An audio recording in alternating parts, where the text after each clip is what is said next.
चारों तरफ प्रजाजन अनियंत्रित होकर अपनी इच्छा अनुसार आचरण करने लगे।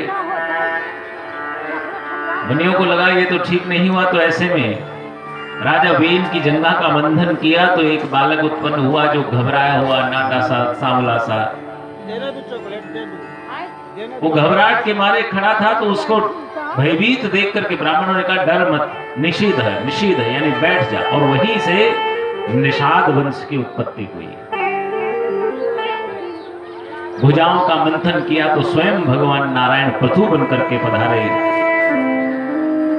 और जब पृथु के रूप में स्वयं भगवान नारायण पधारे तो कुबेर, वरुण, वायु, धर्म सबके सब देवता वहां पर पधारे। कुबेर ने उनको सिंहासन तो वरुण ने छत्र, वायु ने उनको चमर तो धर्म ने माला, इंद्र ने मुकुट, यम ने दंड, ब्रह्मा ने कवच और सरस्वती ने हार तथा भगवान विष्णु ने सुदर्शन तो रुद्र ने तलवार महाराज पृथु को भेंट की। और तब महाराज पृथु की, जो स्वयं भगवान नारायण का ही अवतार कहे गए हैं, सूत बंदी जन द्वारा स्तुति की गई मुनियों के द्वारा प्रेरित होने पर। चूंकि अन्न धन आदि का जीर्ण होना वेद के अत्याचारों के कारण एक अभिशाप सा बन गया था इस राज्य के लिए, तो ऐसे में महाराज ने पृथ्वी पर क्रोध किया। परंतु पृथ्वी ने कहा कि हे महाराज, इस प्रकार से क्रोध करने से नहीं, आपको दोहन करना पड़ेगा। और पृथ्वी जो है गौ का रूप धारण किया और स्वयंभू मनु बछड़ा बने। और तब उन्होंने अपने हाथ में अनेक प्रकार के अन्न धन रत्न आदि का दोहन किया।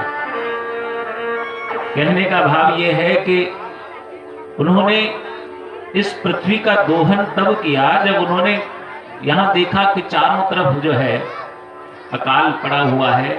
यानी राजा पृथु ने खुद परिश्रम करके हल चला करके खेती की और जीर्ण शीर्ण उस भूमि को, बंजर भूमि को फिर से उपजाऊ बनाया और अन्न धन आदि उन्होंने उत्पन्न किए।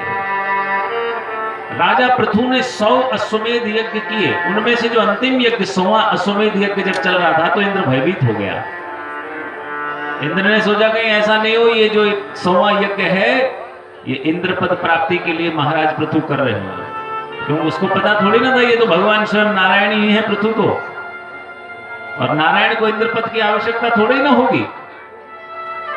तो ऐसे में इंद्र जो है उनका घोड़ा चुरा लाया। अश्वमेध यज्ञ का 100वें अश्वमेध यज्ञ का घोड़ा चुरा करके ले जाने लगा। तो पृथु के पुत्र द्वारा इंद्र को पकड़कर घोड़ा वापस लाया गया। और ऐसे में ब्रह्मा ने इंद्र को बुलाया और कहा कि इंद्र डरो मत, क्योंकि स्वयं भगवान नारायण हैं। आपस में संधि करवाई और यज्ञशाला में उन्हें बुलाया, सम्मानित किया और तब जाकर के वो यज्ञ पूर्ण हुआ। कालांतर में अपने बालकों को अनुगमन के लिए उन्होंने कठोर तप किया ताकि बच्चे भी उस मार्ग पर, अच्छे मार्ग पर चले, सन्मार्ग पर चले। और ऐसे में भगवान पृथु इस लोक को गए, अन्य लोक में पहुंचे। सूत जी महाराज कहते हैं कि इस राजा के व्यवहार को देख करके मुनियों ने संदेश दिया प्रजाजनों के लिए कि कर्मकांड ही सर्वोपरि नहीं है।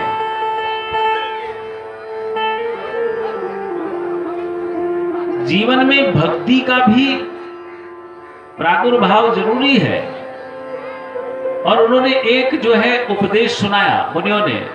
राजा पृथु के सम्मुख जो है वहां पर एक प्रसंग जो है मुनियों ने सुनाया अपने उपदेश में कि एक राजा था जिसका नाम था प्राचीन बरही, बड़ा ही कर्मकांडी राजा। तो ऐसे में नारद जी ने उसको उपदेश किया और एक व्याख्यान उसको सुनाया कि जीवन क्या है, जीव क्या है। और ऐसे में पुरंजन की कथा को उन्होंने सुनाया कि एक बार की बात है, 2 मित्र हुआ करते थे। एक का नाम था पुरंजन, एक का नाम था अभिज्ञात। और ये पुरंजन और अभिज्ञात जो है ये दोनों ही मित्र हुआ करते थे। अभिज्ञात पुरंजन जो है अभिज्ञात से एक बार बिछड़ करके घूमते घूमते हिमालय के दक्षिण में भारत खंड में पहुंचा, जहां 9 द्वारों वाला नगर था। और उस 9 द्वारों वाले नगर में वहां पर उसने जब जाकर के देखा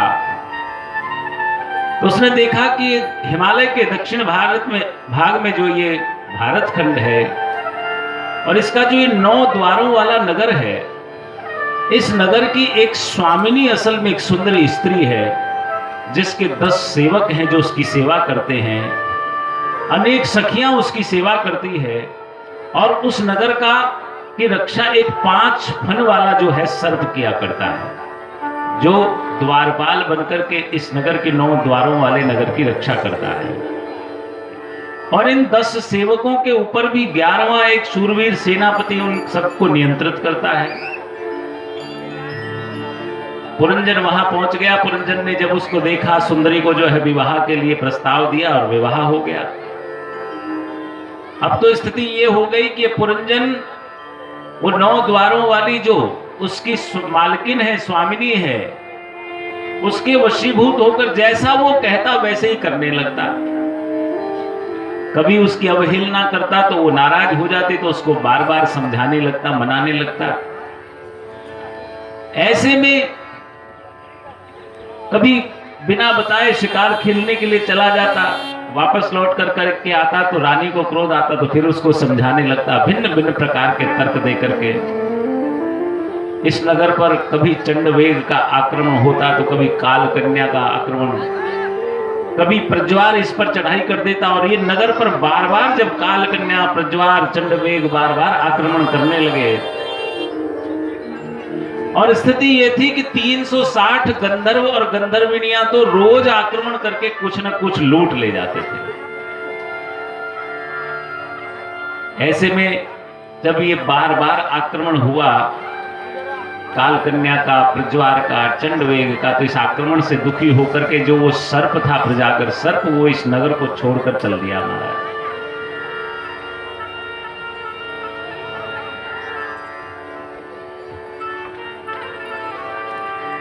अर्थात वो जो पुरंजन है उसकी मृत्यु हुई। बाद में कालांतर में दूसरा जन्म हुआ और स्त्री के रूप में जन्म हुआ उसका। युवावस्था में 2-4 बच्चे थे और पति की मृत्यु हो गई, जोर जोर से विलाप कर रही थी। तो उसी समय जो है, जो मित्र हुआ करता था अभिज्ञात, वो मित्र उसके पास आया और उसने कहा कि तुम विलाप क्यों कर रहे हो? तो वो स्त्री बना हुआ पुरंजन बोला, क्या तुम्हें दिखाई नहीं देता कि भरी जवानी में मेरा पति मर गया, क्या मैं विलाप नहीं करूं? मुझे कितना कष्ट हो रहा है। तो ऐसे में उस अभिज्ञात ने उसे याद दिलाया कि याद करो तुम कौन हो और ये शरीर तुम्हें कैसे मिला। तुम तो, हम और तुम एक ही मानस सरोवर के हंस हुआ करते थे। पहले तुम पुरंजन थे और अब स्त्री की योनि तुम्हें प्राप्त हुई है। तुम स्मरण करो कि तुम कौन हो। तो राजा प्राचीन बरही ने कहा, महाराज आपने जो कथा सुनाई इस नगर की, उस नगर की मालकिन, उस सेविका की, उस पुरंजन की, अविज्ञात की, असल में ये कौन है पुरंजन और ये अविज्ञात कौन है? तो नारद जी कहते हैं कि असल में पुरंजन जो है ये है जीव और अविज्ञात है ईश्वर अर्थात परमात्मा।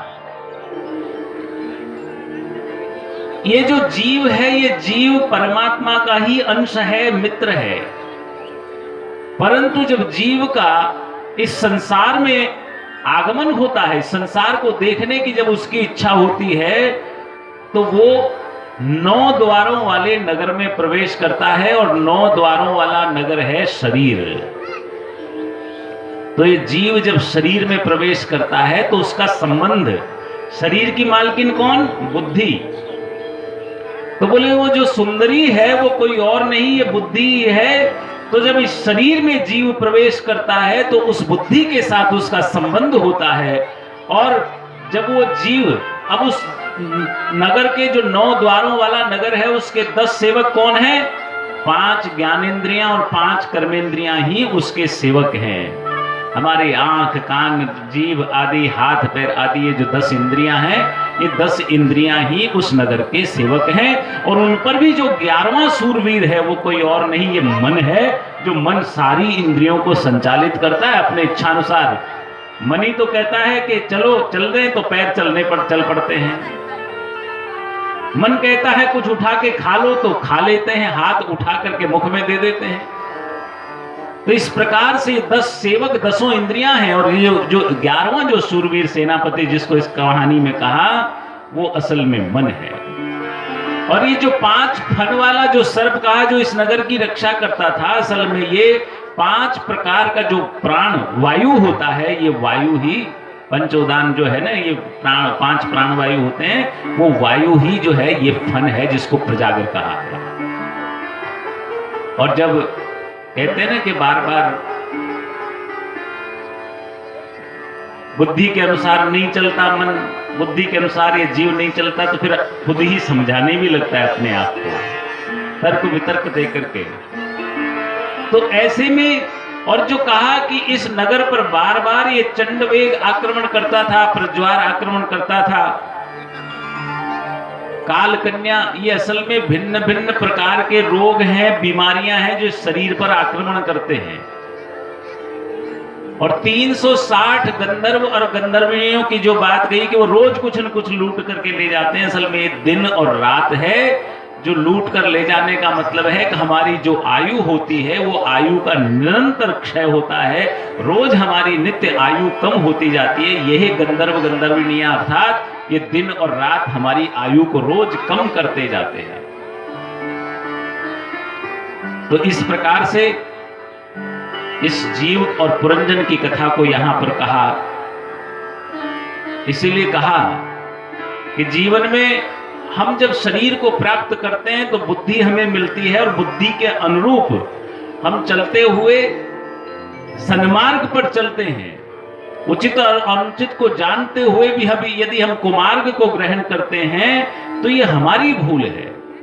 इसलिए क्योंकि इस संसार में जाने कितने ही प्रकार के मार्ग में जो है कंटक पैद मिलेंगे, कितने ही अवरोध मिलते हैं, परंतु जो सन्मार्ग पर चलता है बार बार अनेक प्रकार के अवरोध और कंटक मिलने के बाद भी वो निश्चित रूप से फिर परम धाम को प्राप्त होता है। इसीलिए कहा है कि हमेशा मन की ही बात का जो है अवलंबन नहीं होना चाहिए, सोच विचार करके हमको कुछ करना चाहिए। तो ऐसे में सूत जी महाराज एक कथा कह रहे हैं कि महाराज मैंने जो आपको कथा प्रारंभ की थी स्वयंभू मनु और शत्रुपा के वंश की, उसमें पहले मैंने आपको देवहूति की कथा को सुनाया, उसके बाद प्रसूति, फिर उसके बाद जो आकृति जिसमें सती और महादेव की भी कथा को कहा। अब उनके पुत्र उत्तानपाद के वंश और उनकी कथा को भी मैंने विस्तार से कहा। दूसरे उनके जो पुत्र थे स्वयंभू मनु के, उसका नाम था प्रियव्रत। और ये प्रियव्रत जो है ये इतने तेजस्वी थे कि जहां भी खड़े हो जाए, रात को भी कहीं खड़े हो जाए तो वहां दिन हो जाता था, इतने प्रकाशमान करने वाले। उनका विवाह हुआ विश्वकर्मा की पुत्री बहिर्ष्मति के साथ। बहुत ही भगवत भक्त थे। एक दिन उन्होंने मन में विचार किया कि सूर्यदेव जब अस्तांचल को जाते हैं तो अंधेरा हो जाता है, तो लोग दुखी होते हैं अंधेरा होने पर, रात होने पर, तो क्यों नहीं मैं सूर्य की सहायता करूं? क्यों मैं इतना तेजस्वी हूं, मैं जहां खड़ा होता हूं वहां दिन हो जाता है, तो जहां आगे आगे सूर्य चलेंगे पीछे पीछे मैं चलता जाऊंगा तो कहीं भी अंधेरा नहीं होगा। और सूर्य के पीछे पीछे 7 दिन तक परिक्रमा की राजा प्रियव्रत ने। 7 दिन जब परिक्रमा हुई तो कहीं हमेशा दिन ही दिन होने लगा, रात हो नहीं, तो लोग जीव जंतु परेशान होने लगे, क्योंकि जहां दिन है तो वहां रात्रि की भी आवश्यकता है। दिन भर व्यक्ति जागता रहता है, तो रात्रि को विश्राम करता है, उसके बाद दूसरे दिन फिर सवेरा होता है, फिर वो काम पर निकल पड़ता है, क्योंकि उसको विश्राम मिलता है। और ये रात्रि विश्राम के लिए है, शयन के लिए है। अब ऐसे में केवल दिन ही दिन हो रहा था तो ब्रह्मा जी ने देखा कि ये तो सृष्टि के विरुद्ध काम हो रहा है, इसलिए प्रियव्रत को बुलाया और प्रियव्रत को रोका कि प्रियव्रत ये उचित नहीं है। प्रियव्रत ने कहा ब्राह्मण मैंने तो सोचा कि मैं सूर्यदेव की सहायता कर दूं, क्योंकि वो उधर जाते हैं तो उधर पीछे अंधेरा हो जाता है, तो क्यों नहीं हमेशा उजाला रहे। बोले ये आवश्यक नहीं है कि जो तुम सोचते हो वही उचित हो, वही ठीक हो। संसार के लिए, संसार की गति के लिए कुछ नियम बनाए गए हैं, और वो इसलिए ताकि जीव जंतु कष्ट को प्राप्त नहीं हो। और इस प्रकार से उसको प्रियव्रत को रोका।